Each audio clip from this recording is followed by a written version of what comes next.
지난 19일 정부로 이송된 이태원 참사 특별법의 제의를 요구하는 안건이 예상대로 내일 국무회의에 상정됩니다. 윤 대통령은 정부의 의견을 받아들여 취임 이후 5번째 거부권을 행사할 가능성이 큰데 유족들은 법안 수용을 촉구하며 반발했습니다. 이승배 기자의 보도입니다. 다음 달 3일 공포 여부 결정 시한을 앞두고 이태원 참사 특별법 제의 요구안, 즉 거부안이 내일 국무회의 안건으로 오릅니다. 법안이 여야 합의 없이 처리됐고 특별조사위가 야당 편향적으로 꾸려질 수 있는 등 문제가 적지 않다고 본 겁니다. 여당인 국민의힘도 윤석열 대통령에게 거부권 행사를 건의하며 힘을 실은 만큼 윤 대통령은 이를 수용할 거란 관측에 무게가 실립니다. 취임 이후 5번째 거부권입니다. 대통령의 제2요구권을 유도해서 제2요구권 행사로 인한 정치적 타격을 입히고 또 총선에 계속 정쟁화하기 위한 의도로 판단했습니다. 하지만 이른바 쌍특검 법안이 국회로 돌아온 지 한 달도 안 돼 또다시 거부권을 행사하는 건 부담일 수밖에 없습니다. 총선을 앞두고 예상되는 부정적 여론 역시 신경 쓸 수밖에 없습니다.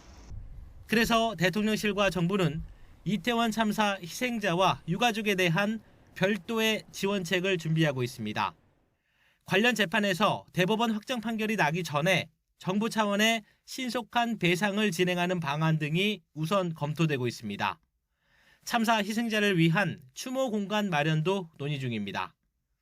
하지만 이태원 참사 유족들은 강하게 반발했습니다.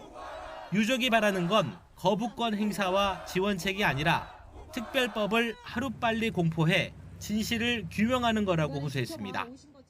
우리가 가장 진실하게 원하고 바라는 것은 우리 아이들의 죽음에 한 초의 역도 남기지 않도록 원인과 진실의 규명을 이루는 것입니다.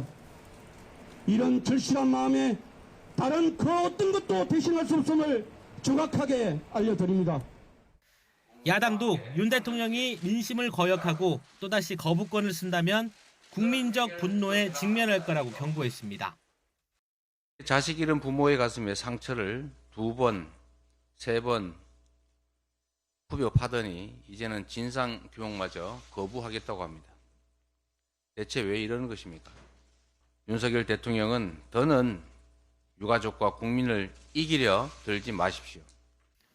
윤 대통령이 법안의 제의를 요구하면 이태원 참사 특별법은 다시 국회로 돌아옵니다. 거부권이 행사된 법안을 언제까지 투표해야 한다는 규정이 없어서 쌍특검법과 함께 쟁점 법안의 재표결 시점을 둘러싼 여야 신경전은 더욱 고조될 것으로 보입니다. YTN 이승배입니다.